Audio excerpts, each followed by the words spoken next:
Mga Lodi, don't skip ads po tayo. Maraming salamat sa patuloy ninyong pagsuporta. Paki-like and share naman dyan mga Lodi. At sa mga gustong mag-donate sa ating GCash or regular na load, mag-comment lang po tayo. Para patuloy tayong makapag-upload ng mga bagong kabanata. Marami pong salamat. Subaybayan natin ang kwento ng isang kabataang nangarap para sa kanyang mga mahal sa buhay. Mula sa pinakamahina tungo sa pinakamalakas. Alamin natin ang kwento ng kanyang buhay. Kabanata 1961 hanggang Kabanata 1970. Kabanata 1961. Sa sandaling ito, bahagyang nanginig ang mga puso ng lahat ng nakakita sa eksena. Masyadong nakakatakot ang kapalaran at karanasan ng binata.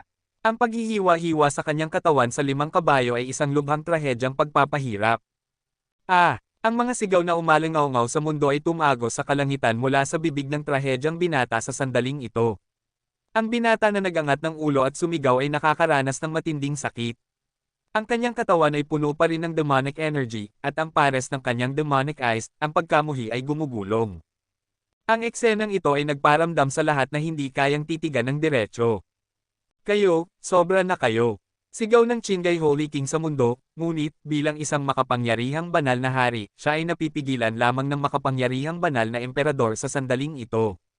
Ang binata na nagdurusa sa pagpapahirap ay nagparamdam sa kanya ng kaunting paninikip sa puso. Gayunpaman, walang nakinig sa sigaw ni Qinggai Shengwang. Sa sandaling ito, sa kawalan, ang figure na nakasuot ng pulang balabal, ang mga mata ay puno ng hindi nalulutas na kalungkutan. Ang binata na sumisigaw hanggang sa langit, sa sandaling ito, ay tila dumampi sa kalaliman ng kanyang puso, isang hibla na ang mga alikabok na nerbiyos ay unti-unting nagsasama-sama. Ang kanyang mga mata ay puno ng kalungkutan, pagkalito, pagdududa. Tila may isang mahihinang sinag ng liwanag na malapit nang mailabas mula sa lahat ng uri ng emosyon sa kanyang mga mata. Sa sandaling ito, naramdaman niya na mayroong isang bagay sa kanyang isipan na gustong sirain ang mga tanikala ng isang tiyak na puwersa. Sa sandaling ito, naramdaman niya na ang malabo na figure sa kanyang isipan ay unti-unting nakikita ng malinaw. Sa sandaling ito, ang magulong mga imahe ay patuloy na sumisikat sa kanyang isipan. Sa sandaling ito, sa alaalang iyon, sa wakas ay natagpuan niya ang anino ng binata. Sa sandaling ito, isang puwersa ang kumalat mula sa katawan ni Yeqing. Ang paglabas ng puwersang iyon ay nagparamdam sa kanya ng pagdura ng isang bukol ng dugo, at ang banal na liwanag sa mga mata ay unti-unting kumukupas. Xiaohan. Isang tawag na parang nag-aaksaya ng huling lakas nito, ay biglang dumating sa trahedyang eksena na ito, at sa susunod na sandali, ang figure na nakasuot ng pulang balabal ay ibinuka ang kanyang mga kamay at lumutang pababa patungo sa langit. Osamo. Ang tawag na ito ay tila si Yeqing, na bumababa patungo sa langit sa sandaling ito, dumura ng dugo, sumisigaw gamit ang huling lakas niya. Sa sandaling ito, sa alaalang iyon, natagpuan ni Yeqing si Yehan, natagpuan ang lahat sa nakaraan, at ang mga magkakasunod na imahe ay bumuo na ng isang pelikula ng buhay sa kanyang isipan. Ang malabong figure ay naging pinakamahalagang tao sa kanyang alaala. Gayunpaman, alam ni Yeqing na ngayon, sa mundong ito, ang taong nakasakit kay Yehan ng higit sa lahat ay hindi ang 12 bulwagan ng Chen-kun, Ye Tianwang, at maging ang makapangyarihang tao mula sa Yaoqi, kundi siya. Ang kanyang kapatid na babae, na nakasakit sa taong minsang nanumpa na upang protektahan ang kanyang kapatid gamit ang kanyang buhay. Sa sandaling ito, naramdaman ni Yeqing ang pagsisisi, galit, at sakit sa kanyang puso. Gusto niyang gamitin ang kanyang buhay upang palitan ang binata na pinahihirapan sa sandaling ito, at mahulog sa 18 antas ng impyerno para sa kanya, ngunit wala siyang pagkakataon. Ang pagbagsak ng alaala, ang tanikala, ay nagparamdam sa kanya ng isang uri ng malalim na pinsala. Sa sandaling ito, si Yeqing, na bumababa patungo sa langit, ay may magulong at nakakatakot na aura. Ang aurang ito ay kumalat sa kanyang katawan, at ang kapangyarihan sa kanyang mga meridian ay umaagos pabalik. Hindi, ibalik siya sa Yaoqi. Nang makita ito, ang mga mata ng Holy Palace Master ay nagbago ng husto. Sa kalagayan ni Yeqing, alam niya kung ano ang kanyang pinagdadaanan. Ang kanyang Immortal King Body. Nang makita ito, ang figure ni Palace Master Tianqin ay kumislap at nawala sa mundong ito kasama si Yeqing. Gayunpaman, ang tawag na iyon, tulad ng isang anting-anting, ay naihatid sa isipan ni Yehan, at sa mga tainga din ng mga tao sa mundong ito. Ang dalawang salitang ginamit ng Tianjin Saintes ng Yao Qi na naubos ang kanyang huling pagsisikap na tawagin, ay lubos na nagpatunay na siya at ang binata na pinahihirapan sa sandaling ito ay magkakilala na noon pa. Ate, sa itaas ng kawalan, ang sumisigaw na binata ay tila natulala sa boses na iyon. Sa kanyang isipan, ang tawag na iyon ay palaging umuulit at masyadong pamilyar siya sa tawag na iyon. Kabanata 1962. Sa sandaling ito, tila nakalimutan ni Yehan ang sakit, ang napakalakas na demonic energy sa kanyang katawan ay tila humihina, at isang mahihinang banal na liwanag ang sumisibol sa mga demonic eyes na naging itim na parang tinta. Gayunpaman, sa sandaling sumibol ang banal na liwanag, muli na namang tinakpan ng itim na demonic power ang banal na liwanag na iyon. Sa sandaling ito, may aura ng parehong kabutihan at kasamaan sa kanyang katawan, na parang nagpupumiglas siya, at ang tawag na iyon, upang patayin ang kanyang pinakapangunahing likas na katangian ay tinawag. Ate! Sa susunod na sandali, sumigaw si Yehan sa langit, nagpapahayag at sumisigaw, ang tinig ay tumagos sa mga ulap, at ang puwersa ay tila pumipigil sa demonic energy sa kanya. Maaari kayang bumalik sa normal ang taong ito mula sa pagiging sinapian. Naramdaman ng mga pagbabago sa katawan ni Yehan, ang mga mata ng nakapalibot na mundo ay nanginag. Sa sandaling ito, maging si Holy King Qinggai ay may pag-asa sa kanyang mga mata, ngunit ang pag-asang iyon ay biglang naging malungkot. Sa sandaling ito, kahit na bumalik si Yehan sa normal, ano naman? Maaari lamang nitong pahintulutan siyang tanggapin ang pinakamalupit na kamatayan sa normal na estado. Sa kasong ito, mas mabuting patayin siya sa isang estado ng panggagawi, upang hindi niya kailangang pagdusahan ang pinakamalungkot na sakit. Amataba, ang pag-ibig ay maaaring makasakit sa mga tao, ngunit maaari rin itong magligtas sa mga tao. Ang mga salitang ito, hindi ako niloko ng mga sinauna. Nagpalakpak si Buddha Kasyapa, at sa sandaling ito, lumabas siya sa kawalan, ang kanyang mapagpakumbabang aura ay tila naglilinis ng kapaligiran ng pagpatay sa mundong ito. Amataba, lahat ng mga mabubuting tao, maaari ba ninyong hayaan ang mahinang monghe na pumunta at i-convert siya, marahil, siya ay maaaring mapalaya. Sa ilalim ng mga titig ng lahat, si Kasyapa Buddha ay naglakad patungo sa kawalan sa harap ni Yehan. Ang hininga ng awa ay nakapaloob na sa mundo. Sa sandaling ito, tila isang kataas-taasang Buddha ang dumating sa mundong ito. Ipahayag ang Dharma, linisin ang lahat ng mararahas na espiritu sa mundo, at linisin ang lahat ng mga mamamatay.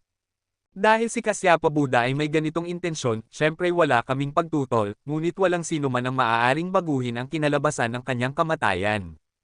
Ang mga malalakas na kalalakihan ng angkan ng Kang ay hindi tumutol kay Kasyapa Buddha, ngunit ang buhay ni Yehan, tapos na nila.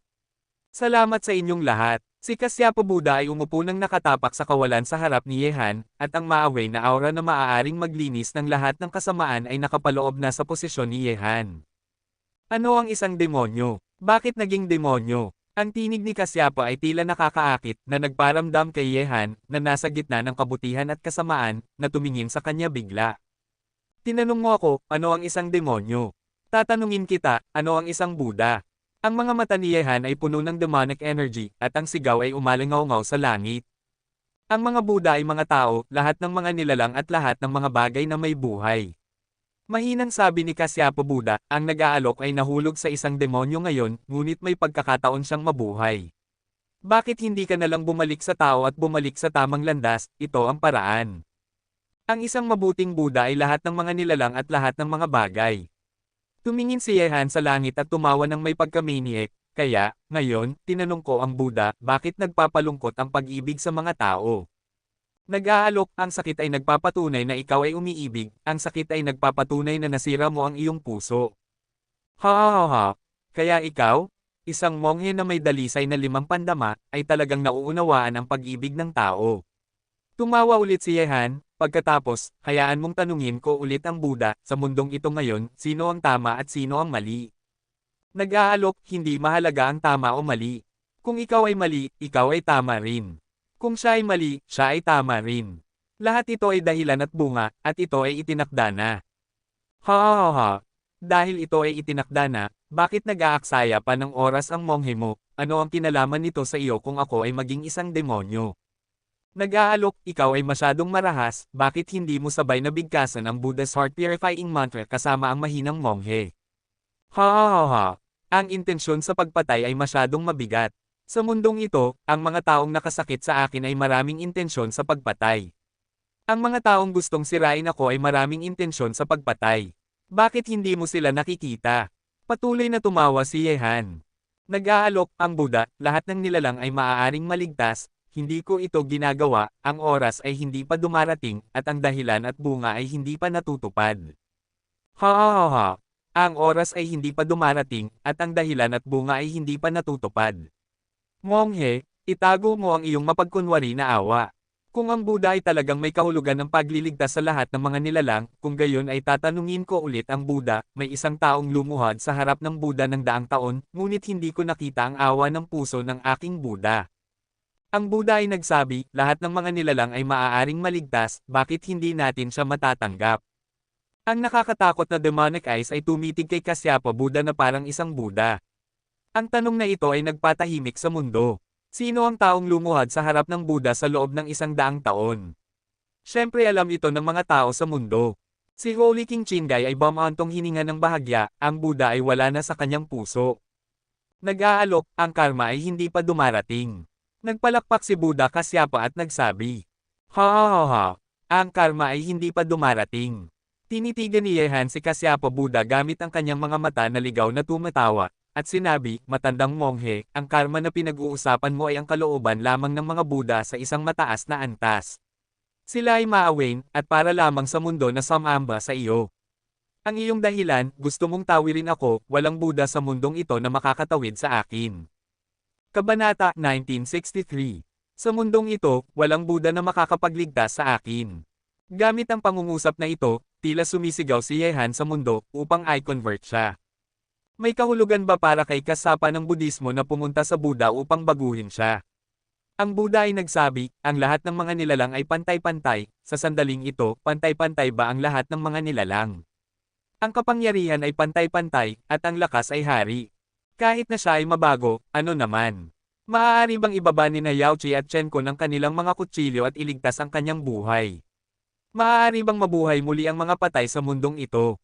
Ang langit at ang lupa ay tahimik, at lahat ng mga mata ay nakatingin sa binata na may demonic aura sa sandaling ito. Ang demonyo ay masyadong malalim sa puso ng kabilang panig, kahit na humarap siya sa isang makapangyarihang Buddha tulad ni Kasyapa Buddha, pinabayaan niya pa rin akong gawin ito. Buddha, maaaring madaig ang galit ng mundo, maaaring madaig ang sama ng loob ng mundo, maaaring madaig ang puot ng mundo, maaaring madaig ang lahat ng mga nilalang sa mundo, nag-aalok, sa mundong ito, walang Buddha na hindi maaaring madaig. Nagpalakpak si Kasyapa, at ang aura ng awa sa kanyang katawan ay lalong lumalakas. Ang aura ng awa na nakapaloob kay Yehan ay unti-unting napigilan ang napakalakas na demonic energy sa kanya. Ang uri ng pagpigil na iyon ay nagparamdam sa spiritual platform ni Yehan na unti-unting lumilinaw. Ha ha ha ha. Monghe? Ang isang Buddha ay maaaring tumawid sa mundo at sa lahat ng nilalang, ngunit kung ako ay maging isang demonyo ngayon, wala na ako sa lahat ng mga bagay. Ako ay naging isang demonyo. Ikaw Buddha, ano ang magagawa mo sa akin? Ang tunog ng ligaw na pagtawa, kasama ang nakakatakot na demonic energy na gumuulong sa mundo, ang tinig ng binata ay gumalaw sa lahat sa mundo. Nag-aalok, mayroon kang mga ugat ng Buddha, bakit ka ganoon ka-obsessed sa iyong obsesyon? Monghe, ano kung ikaw ay obsessed sa obsesyon? Kung i-convert mo ako, mababago mo ba ang wakas ngayon? Kung i-convert mo ako, mapapalaya mo ba ang Yaochi at Chenkon sa kanilang sama ng loob at galit? Amitabha. Ang Buddha ay walang imek, at ang mga salita ni Yehan ay tila nagparamdam kay Kasyapa Buddha na hindi makasagot. Ha ha ha ha. Ito ang tinatawag na Buddha, at ito ang tinatawag na awa. Dahil hindi mo ako mailagay sa Buddha ngayon, hayaan mong ako, ang demonyo, ang magliligtas sa iyo. Nang marinig ito, ang mga puso ng lahat ng mga tao sa mundo ay nanginig, hayaan mong sumama ka sa demonyo. Ang gayong nakakagulat na mga salita ay nagulat sa puso ng lahat. Sa buong mundo, sino ang mangangahas na sabihin na ang taong tumawid sa pintuan ng Budismo ay sinapian? Sa isang iglap, ang umuusbong na demonic energy ay umalingaw-ngaw sa katawan ni Yehan, at ang napakalakas na demonic energy ay naging isang nakakatakot na madilim na ulap, tinatakpan si Kasyapa Buddha na nakaupo ng nakatapak sa kawalan. Sa sandaling ito, kay Kasyapa Buddha, puno ng mga bakas ng itim na mahika. Amatoba, ang bagay na ito ngayon, ang mahinang monghe ay walang magawa, at ang nag-aalok ay hindi isang taong maaaring i-convert ng mahinang monghe. Ang kilos ni Kasyapo ay mataas, kahit na siya ay nakapaloob sa demonic energy ni Yehan sa sandaling ito, siya ay parang isang sinaunang Buddha na nakamit ang kaliwanagan, hindi maaabala ng anumang masamang kapangyarihan sa mundo. Nang makita ito, ang magulong kalooban ng mga tao sa mundo ay unti-unting tumatag. Kahit na sina Kasyapo Buddha at ang iba pang mga Buddha ay hindi ma-convert ang binata na sinapian. Kuwit-kuwit, hahahaha, kahanga-hanga, talagang kahanga-hanga, at hindi ito walang kabuluhan para sa akin na dumaan dito. Bigla, isang tinig ng ligaw na pagtawa ang nagmula sa malayong mundo. Ang tinig na iyon ay puno ng kayabangan at pagmamataas. Bago dumating ang tao, ang aura na dala sa tinig na iyon ay mas makapangyarihan pa kaysa sa hari ng gabi, na parang sa sandaling ito ang taong darating dito ay ang taong dapat talagang mamuno sa mundo. Nang marinig ito, sa sandaling ito, ang libu-libong mga mata sa mundo ay tumingin sa parehong direksyon. Sa sandaling ito, sa kawalan na malapit sa Yaochi, tatlong figure, sa ilalim ng atensyon ng lahat, ay dumating na nakatalikod ang kanilang mga kamay, ang kanilang mga mata ay hindi natatakot sa titig ng sinuman sa mundong ito, na parang sa kanilang mga mata, wala man lang silang nakikita. Lahat ng tao sa mundong ito ay nasa kanilang mga mata. Kahit na ito ay isang banal na hari, hindi ito karapat-dapat sa kanilang atensyon. Ang tatlong taong ito, isang matanda at dalawang bata, ang babae sa gitna ay nagpanggap na lalaki, ang kanyang ekspresyon ay walang pakialam at walang pakialam, siya ay may walang kapantay na mukha na kasing ganda ng mundo, at nagtataglay din ng walang kapantay na kayabangan na namamahala sa mundo. Ang kanyang hitsura, halos sabay, ay nagparamdam sa lahat ng mga mata na mahulog sa kanya sa mundong ito. Ang hitsura ng babaeng ito, sino mang makakita nito, ay maaaring mapailalim sa kanya, at mahulog sa ilalim ng kanyang walang kapantay na hitsura. Sa sandaling ito, ang liwanag sa kanyang katawan ay pumihil sa puting mukha na iskolar at sa malakas na lalaki sa tabi niya. Ang ganda ng babae. Sa pagitan ng langit at lupa, ang lahat ay bahagyang nagulat, ngunit agad, napansin na nila ang malakas na banal na hari na sumunod ng walang salita, isang banal na hari bilang isang tagasunod, na nagparamdam sa lahat ng mga nagulat na mata na biglang magbago. Kabanata 1964. Sino ang darating? Bigla, ang walang pakialam na tinig ng Holy Palace Master ay lumabas. Ako ay isang miyembro ng angkan ng Kang, dumating upang bumati sa Yaochi. Ang babaeng Kang ay matayog na tumayo sa kawalan. Sa ilalim ng kanyang matangkad at magandang katawan, bagaman mukhang marupok siya, hindi pa rin niya maitago ang kanyang makapangyarihang aura. Sa sandaling ito, masasabing ikinagulat ng mga salita ng babaeng Kang ang mga puso ng lahat ng makapangyarihang tao sa mundo sa paligid ng Yaochi. Ang taong dumating ay ang angkan ng Kang.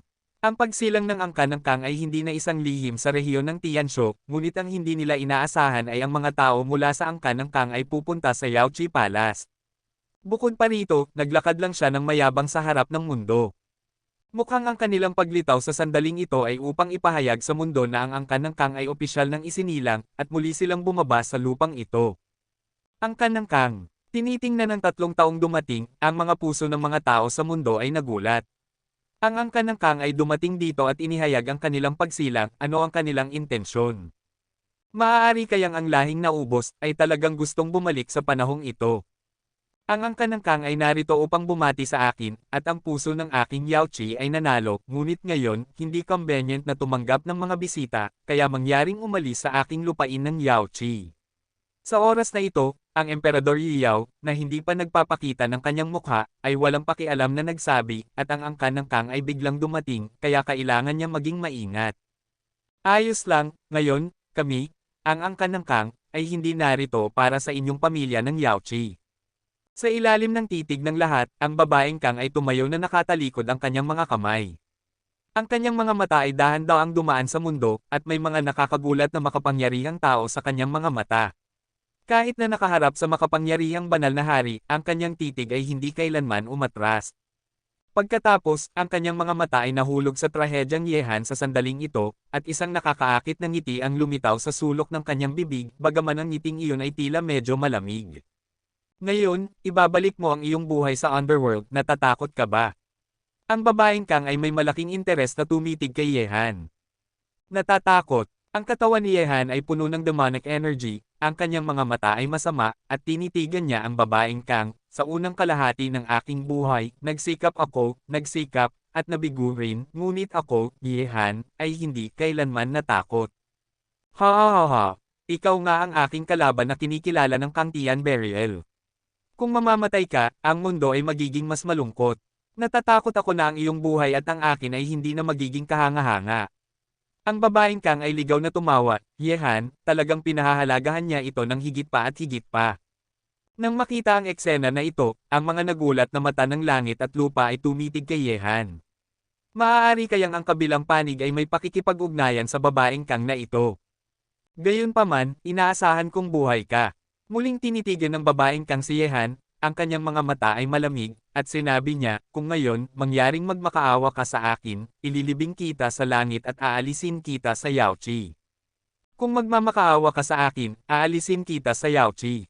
Sa itaas ng kawalan, ang babae ng angkan ng Kang ay malamig na tumitig kay Yehan. Ang binatang ito na naging sinapian sa sandaling ito ay ang kanyang kinikilalang kalaban. Ang angkan ng Kang ay isinilang sa ilalim ng kanyang pamumuno. Ang isang buhay na may mga kalaban ay isang kahangahangang buhay, kahit na ang kalaban na ito ay magdudulot sa kanya ng hindi maisip na mga paghihirap sa hinaharap, hindi siya natatakot. Gayunpaman, kasunod ng mga salita ng babaeng Kang, mayroong isang malakas na pakiramdam ng pagkabigla-bigla sa tahimik na mundo.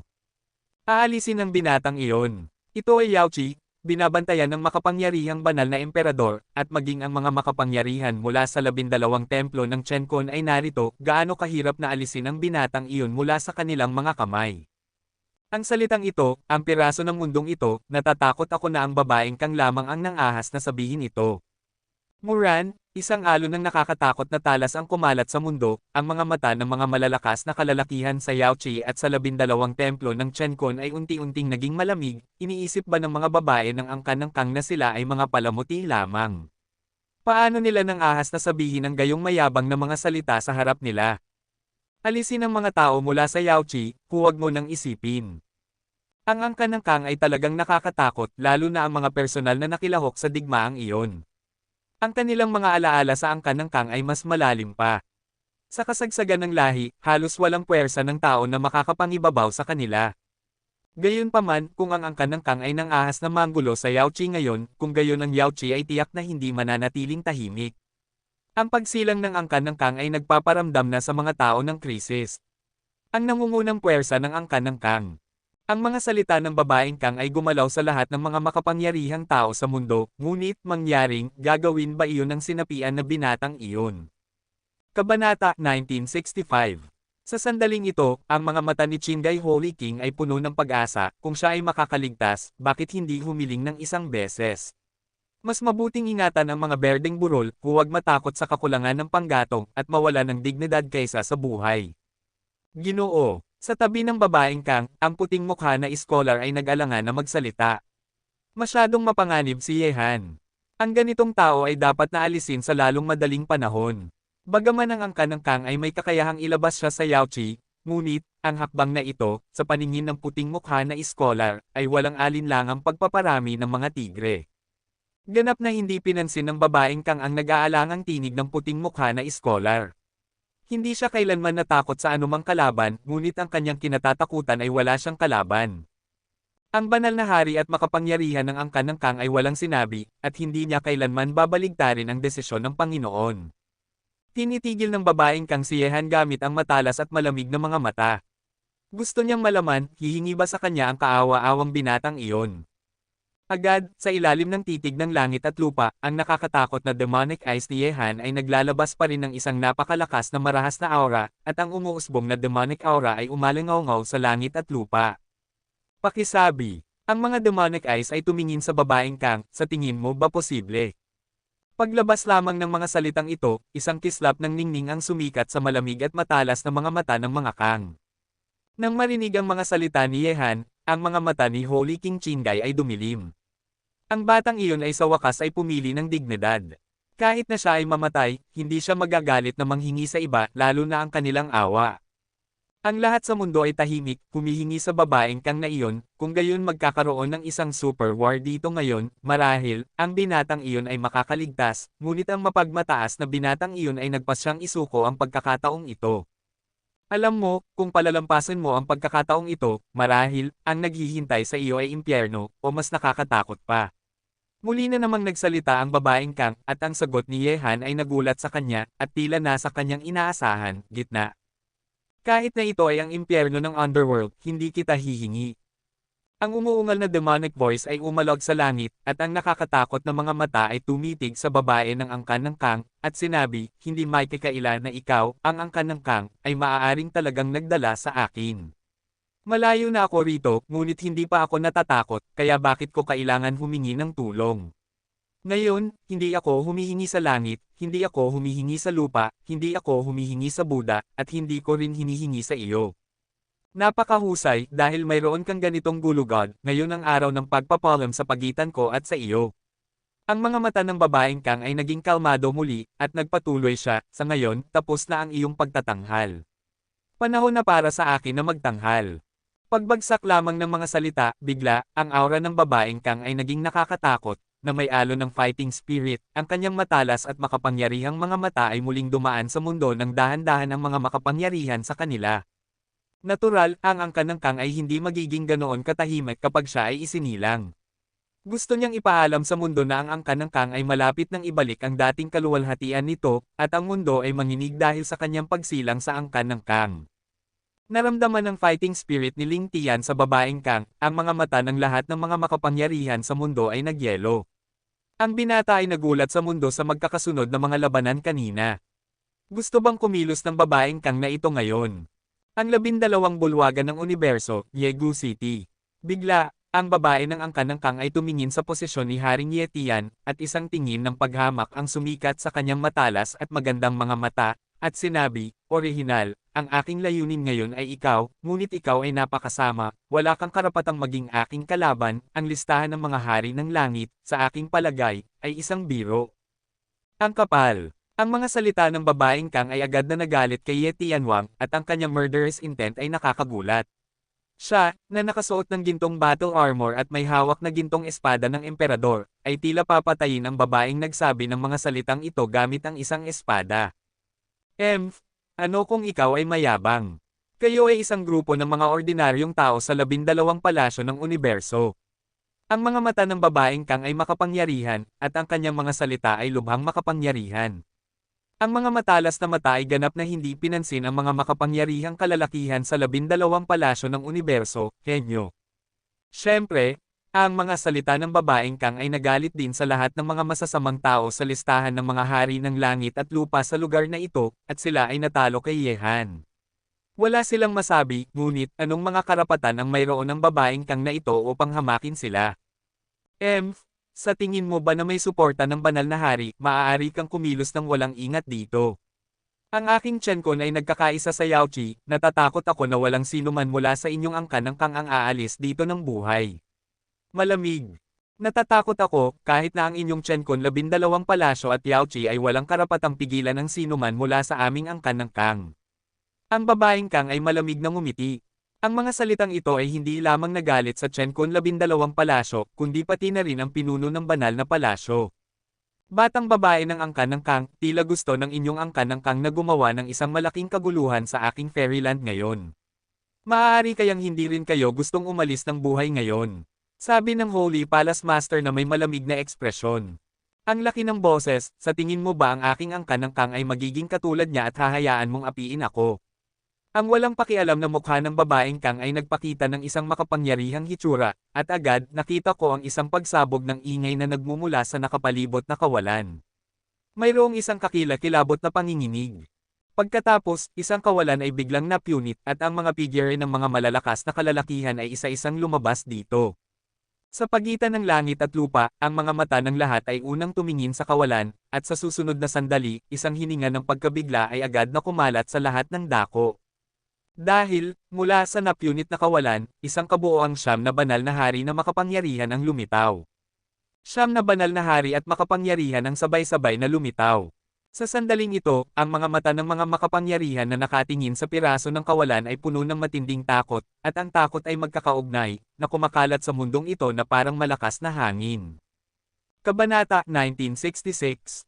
Sa sandaling ito, ang kawalan sa loob ng libu-libong metro sa paligid ng Yaochi ay nabalot ng nakakatakot na aurang ito. Siyam na banal na hari, ang nakakatakot na bilang na ito ay ganap na lumampas sa mga banal na hari na dumating sa Yaoqi Palace ngayon, hindi, 10 na ang banal na hari, dahil sa likod ng maganda at nakakaakit na babaeng Kang, naroon pa rin tumayo ang isang malakas na banal na hari. Ang ganitong puwersa na nagulat sa mundo ay sapat na upang mapapanginginig ang anumang puwersa. Kung ang 10 banal na haring ito ay magtutulungan, kung walang banal na emperador upang lumaban, ang Yaoqi ay agad na mawawala. Sa sandaling ito, ang mga mata ng lahat ng mga makapangyarihan sa Yaoqi at sa 12 palasyo ng universo ay mayroon ding malalim na takot na kumakalat. Hindi nila kailanman naisip na ang angkan ng Kang ay nakaharap sa mundo sa unang pagkakataon at inihayag ang kanilang pagsilang sa sandaling ito. Ang puwersang nagulat sa mundo ay lumabas.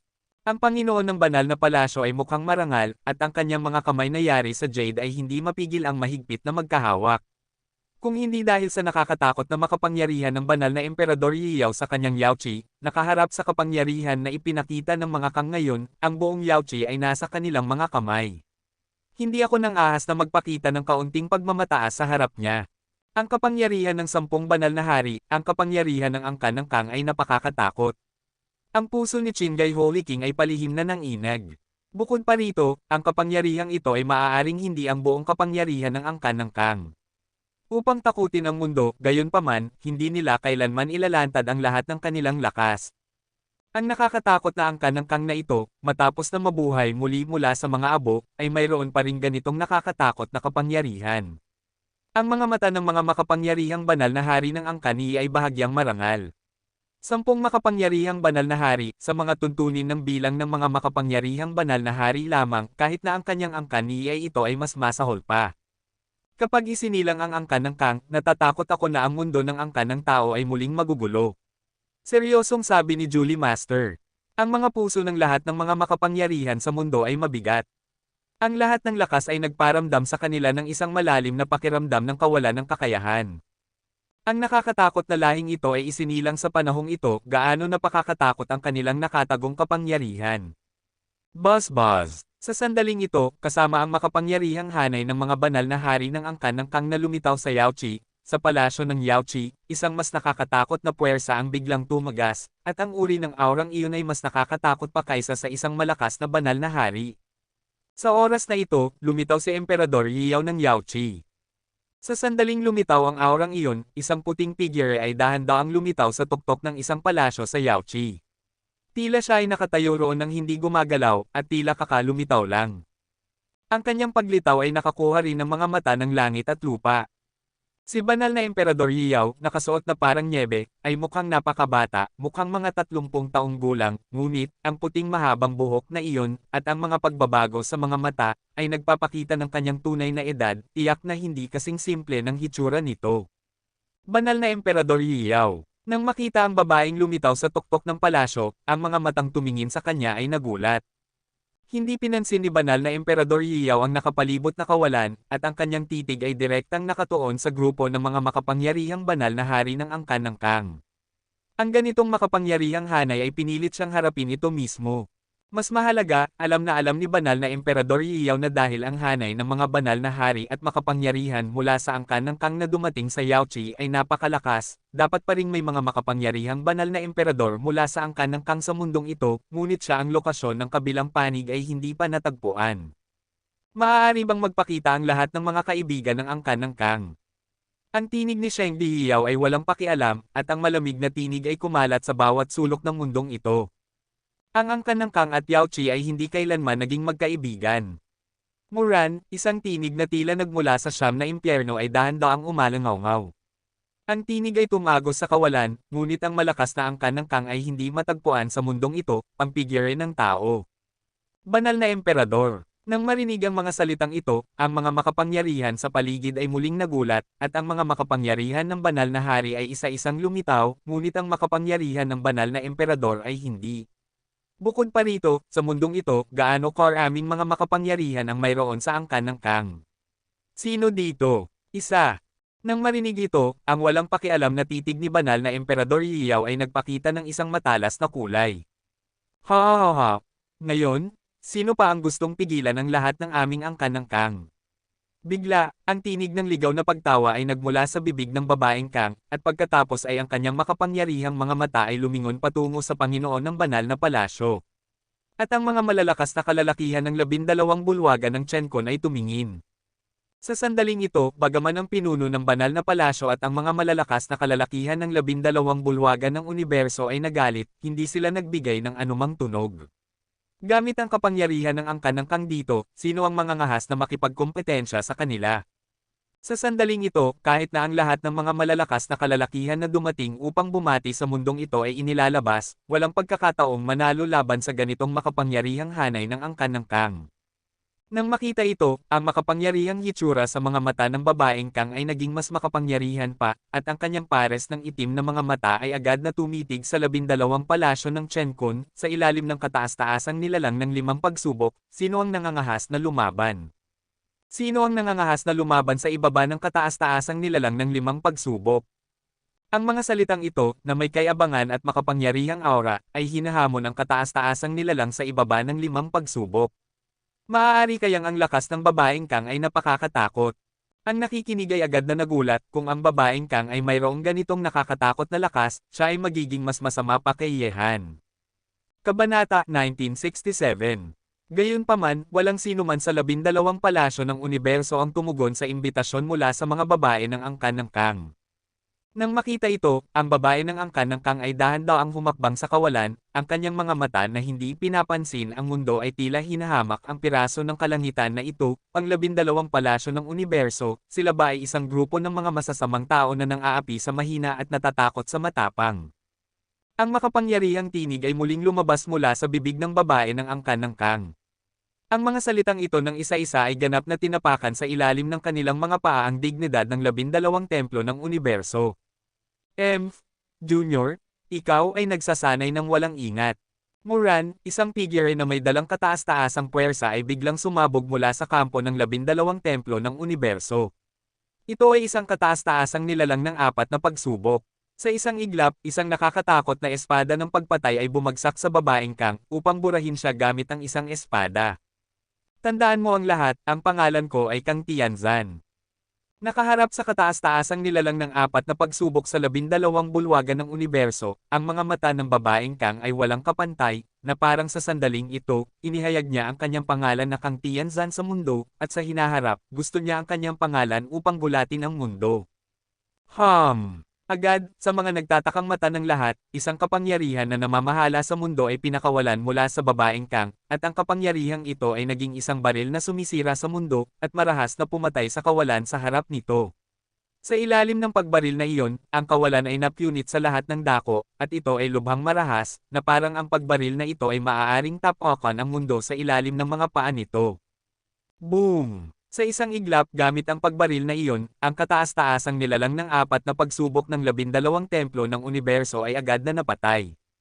Gamit ang isang pagbaril, pinugutan niya ng ulo ang isang kataas-taasang nilalang ng 4 na pagsubok, at ang kakilakilabot ng babaeng Kang ay ganap na nalampasan si Yehan.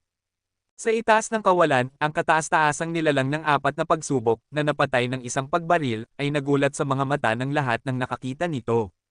Ang kakilakilabot ng babaeng Kang ay mas baliw pa kay Yehan. Sa ngayon, mukhang mga 23 o 24 na taong gulang siya. Sa edad na ito, siya ay mas bata kaysa sa lahat ng masasamang henyo sa listahan ng mga hari ng langit. Gayunpaman, ang kanyang lakas ay napakakatakot na maaari niyang agad na patayin ang kataas-taasang nilalang ng 4 na pagsubok.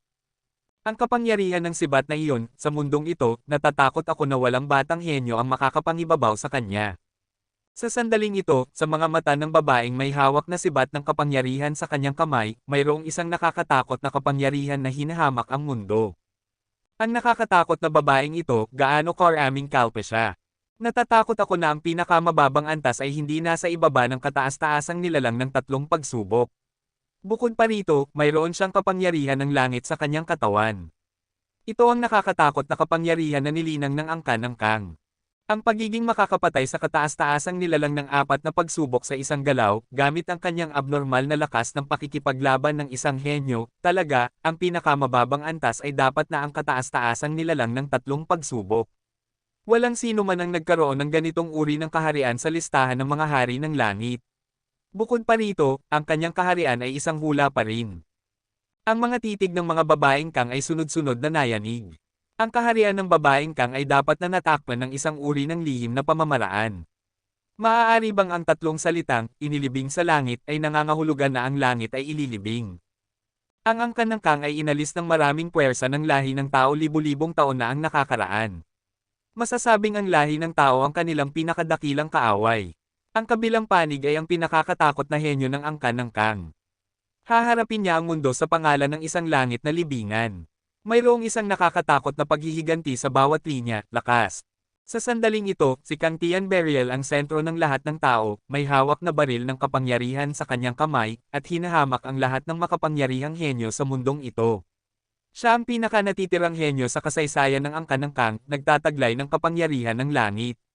Upang parusahan ang lahi ng tao sa kanilang ginawa sa kanyang angkan ng Kang, ang kanyang pagsilang ay ililibing ang buong mundo. Gayunpaman, habang ang kataas-taasang nilalang ng apat na pagsubok ay agad na napatay ni Kang Tianberial, ang lahat ng mga makapangyarihan sa 12 palasyo ng universo ay lubhang nagalit na. Ang ganitong mga pamamaraan ay ganap na hindi pinapansin siya sa 12 palasyo ng universo at sa Chen-kun dito. Ang mga makapangyarihan ng 12 palasyo. Gayunpaman, kahit na ang galit ay walang hanggan, ang Chen-kun 12 palasyo ay hindi nang ahas na magreklamo sa sandaling ito. Dahil, ang 10 banal na hari ng angkan ng Kang, pati na rin ang hindi alam na bilang ng mga banal na emperador na nakatago sa mundong ito, ay isang makapangyarihang panakot sa 12 palasyo ng Chen-kun. Kung ang mga makapangyarihan ng 12 palasyo ng universo ay nang ahas na salakayin ang Kang Chanbo sa sandaling ito, sila ay ganap na mawawala sa kawalan na ito kung wala man lang silang pagkakataong umatake. Sa loob ng isang araw, ang paulit-ulit na pagwawalang bahala ng dalawa sa karangalan ng 12 palasyo ng universo, sa pagkakataong ito ay dumating sila sa Yaochi upang kunin sila, ay naging isang kahihiyan at kahihiyan para sa 12 palasyo ng universo. Bakit, maaari kayang ang mga tao sa 12 palasyo ng universo ay ganoon kawalang kakayahan? Sa itaas ng kawalan, ang nakakatakot na mga mata ni Kang Tianzhou ay parang isang henerasyon ng mga babaeng emperador, sumabog sa banal na liwanag. Sa sandaling ito, ganap niyang inihambing si Ye Tianwang na parang isang emperador at naghahari sa mundo. Nang marinig ang mga salitang ito, ang mundo ay nagulat pa rin, at walang tunog. Bagaman ang mga mukha ng mga malalakas na kalalakihan sa 12 templo ng universo ay naging napakapangit, nanatili silang tahimik. Kabanata 1968. At ito, ay ang puwersang panakot na dala ng isang makapangyarihang puwersa.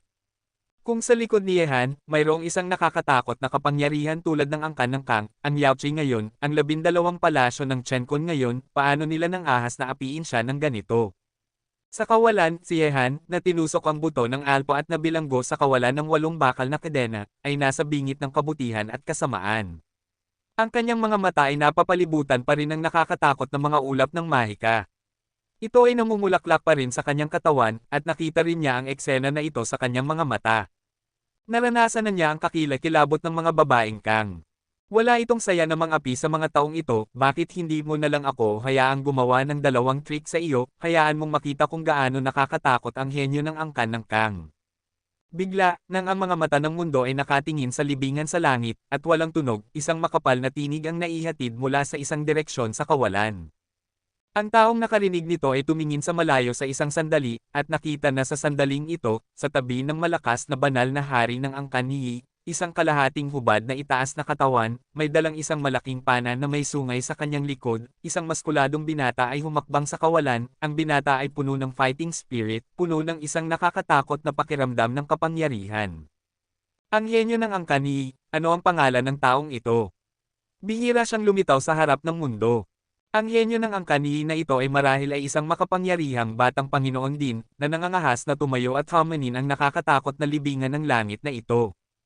Ang maliit na pari na sumusunod kay Julie Dawist, at ang maliit na monghe na nasa tabi ni Kasyapa Buddha, natatakot ako na ang 2 taong ito ay pantay na mahirap.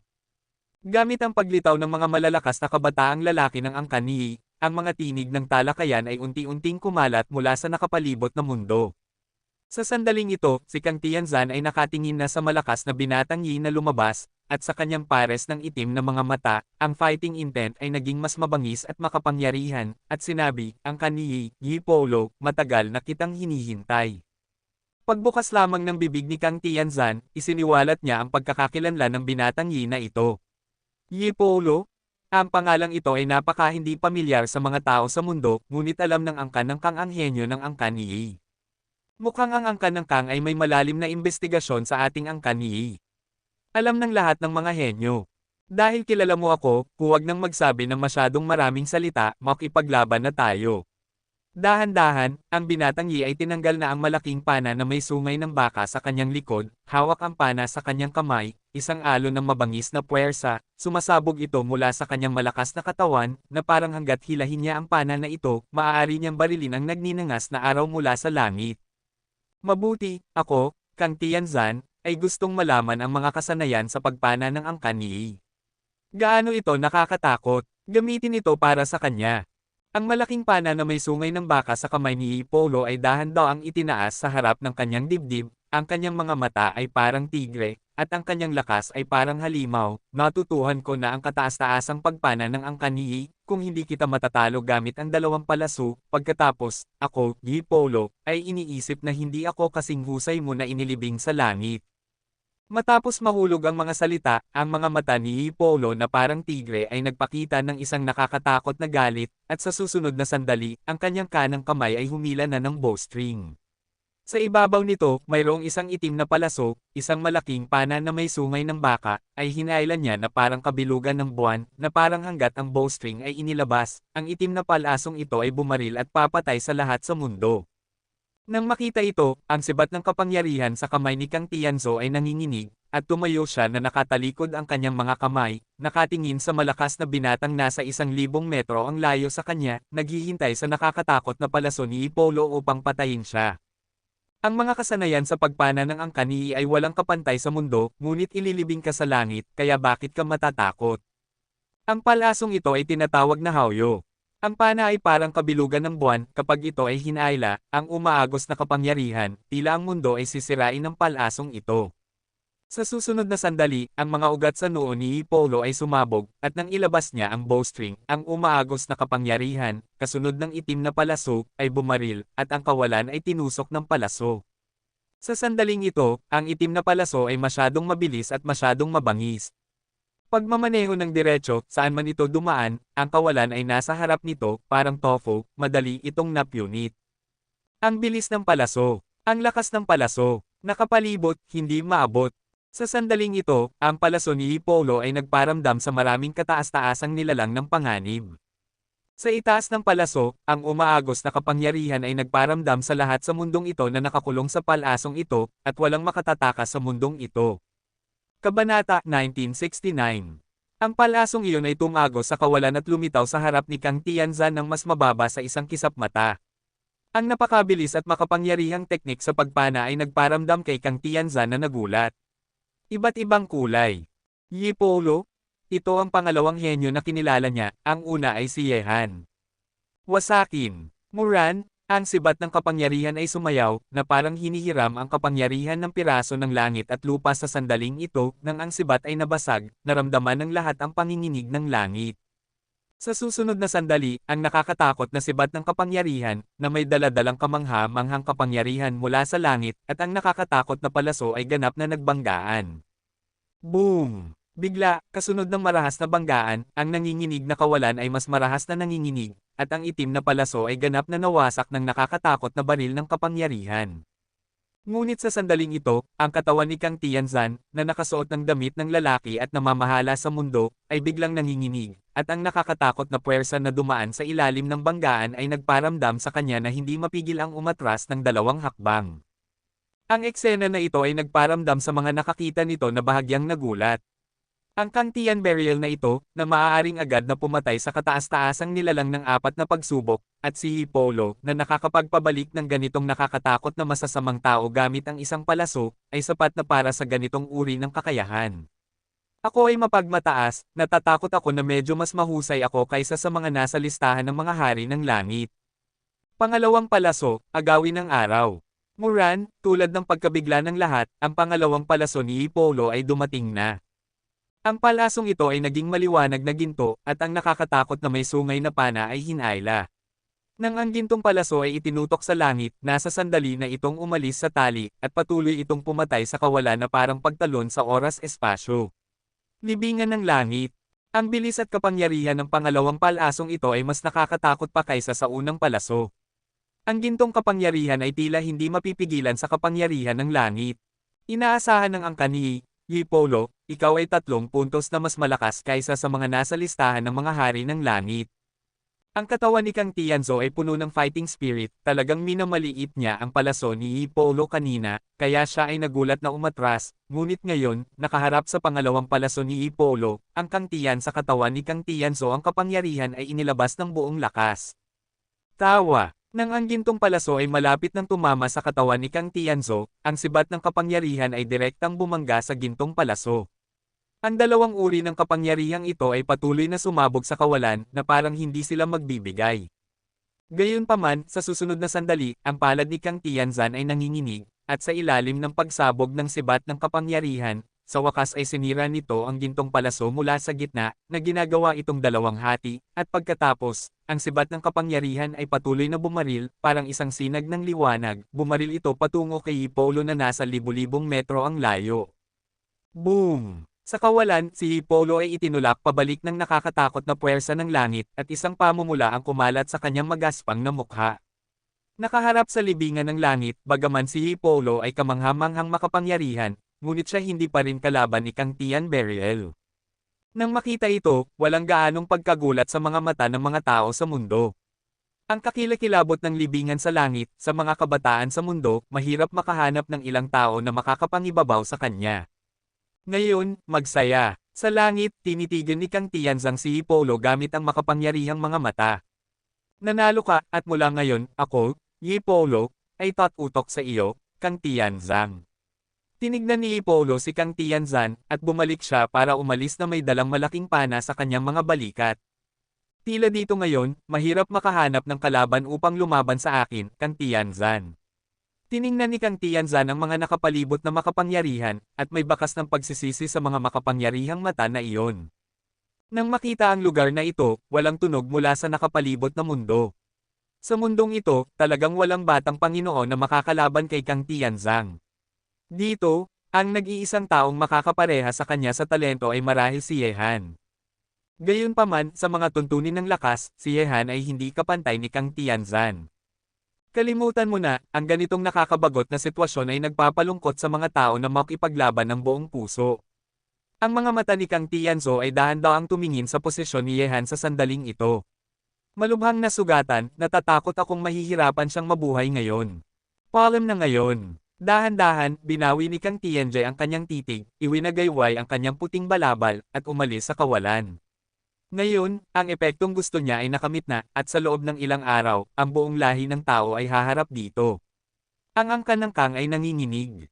Kabanata 1970. At si Yehan, ang kalaban na itinakda niya, dahil wala siyang pagkakataong maging kalaban, kung gayon ay malilimutan na lamang niya ito. Sa sandaling ito, ang mga mata ng mga tao sa buong mundo ay nakatingin sa Kang Tianbo na umalis na. Ang kanyang pag-alis ay nagdulot sa 10 banal na hari at makapangyarihan ng angkan ng Kang na sumunod. Sa eksena na iyon, natatakot ako na magkakaroon ng napakakaunting henyo sa mundong ito sa hinaharap. Upang magkaroon ng ganitong kaluwalhatian, 10 banal na hari at makapangyarihan ang handang sumunod sa likod. Patayin siya. Sa oras na ito, matapos umalis ang mga malalakas na kalalakihan ng angkan ng Kang, ang mga malalakas na kalalakihan ng 12 palasyo ng universo na nagpipigil ng kanilang galit ay sa wakas ay hindi na nakayanan. Sa sandaling ito, gusto nilang ilabas ang kanilang galit sa pagkamatay ni Yehan. Nang makita ito, ang mga mata ng lahat ay nagulat, at tiningnan nila ang binata na ang mga buto ay tinusok ng 8 bakal na kadena. Sa sandaling ito, hanggat ang 8 malalakas na kalalakihan sa 12 templo ng universo ay nagsikap, si Yehan ay pupunitan. Nang makita ito, ang mga mata ni Holy King Qingdai ay nagyelo. Hindi maiiwasan ba ang ganitong uri ng wakas? Hintayin. Gayunpaman, tulad ng pag-atake ng mga malalakas na kalalakihan ng 12 palasyo ng universo at marahas na pagpatay sa sinapian na binata, isang nakakatakot na hitsura ng pagiging mabangis ang sumilay sa mga mata ni Ian King na nakasuot ng gintong baluti, dalhin siya sa Jiuyu City, hahayaan ko siyang magdusa sa matinding lamig sa loob ng 3 araw, at papatayin ko siya mismo sa harap ng mundo. Sinabi na ang mga makapangyarihang kalalakihan sa 12 palasyo ng universo ay walang pagtutol, kaya ang pagpatay sa binatang ito ay medyo mura para sa kanya. Dalhin. Gamit ang isang utos, ang 8 makapangyarihan ay tumalon at hinayla si Yehan para maglakad sa kawalan. Habang sila ay naglalakad, ang dugo ay tumutulo sa langit mula sa kanyang katawan drop by drop. Kahit na siya ay umuungal at galit, hindi pa rin siya makatakas, mas masakit lamang. Pagkatapos nito, ang mga malalakas na kalalakihan ng 12 bulwagan ng langit at lupa ay isa-isang umalis, at ang Tianyin Saintes ay nagkaroon ng aksidente. Ang kasalang ito ngayon ay magagawa na lamang. Nang makita ang eksena na ito, ang mga malalakas na kalalakihan mula sa lahat ng direksyon sa mundong ito ay isa-isang umalis din, at dinala ng 12 templo ng universo. Ang kapalaran ng binatang iyon ay maiisip na. Ang buong mundo, mula sa lahat ng direksyon, lahat ng makapangyarihang tao na dumating sa Yaochi upang bumati, ay isa-isang umalis sa sandaling ito.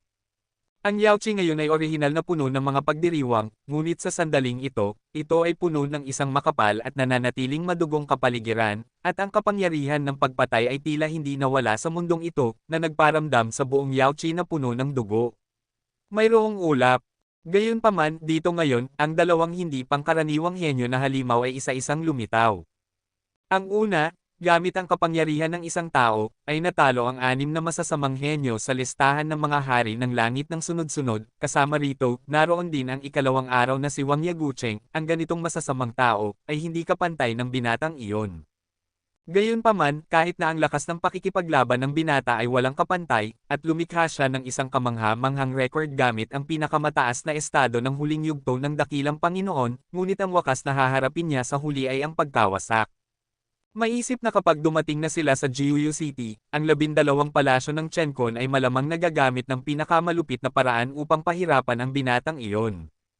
At ang huli, na lumitaw bilang ang angkan ng Kang, ay may natitirang lakas ng pakikipaglaban. Ang kanyang lakas ay nalampasan ng lahat ng mga henyo sa Yaochi ngayon, at walang sino man ang makakapareha sa kanya. Ang lakas ay nagparamdam sa anumang puwersa na dumating sa Yaochi na manginig. Maisip na kung ang angkan ng Kang ay gustong kumilos, ito ay magiging madugong manginig sa buong lahi ng tao.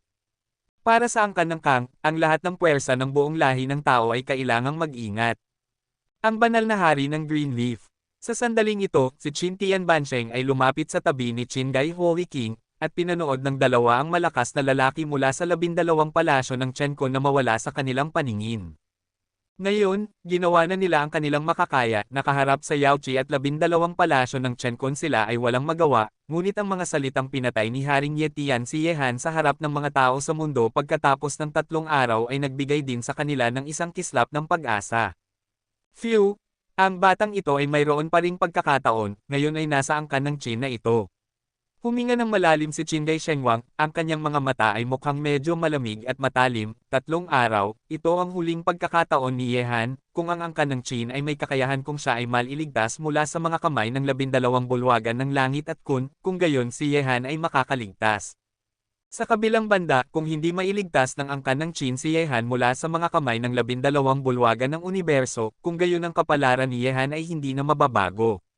Nang marinig ang mga salita ni Holy King Qingai, kumunat ang noo ni Qin Tianbansheng. Ang angkan ng Qin ay may makapangyarihang banal na emperador, kaya bakit hindi ang 12 palasyo ng Chenkon? Mas nakakatakot pa sila kaysa sa angkan ng Qin. Bukod pa rito, ang Yaochi Palace ay nakatayo sa tuktok ngayon. Sa kabilang panig ng 12 palasyo ng Chenkon. Tignan ang kapalaran. Bahagyang bumantong hininga si Qin Tianbansheng. Agad, ang titig ni Qingai Holy King ay lumingon, at tiningnan niya ang malakas na lalaki sa fairyland na ito ng langit at lupa. Ang kanyang titig ay dumaan sa katawan ni banal na Emperador Yiyao at Holy Palace Master. Ang kanyang madilim na titig ay tila medyo nagyayelo.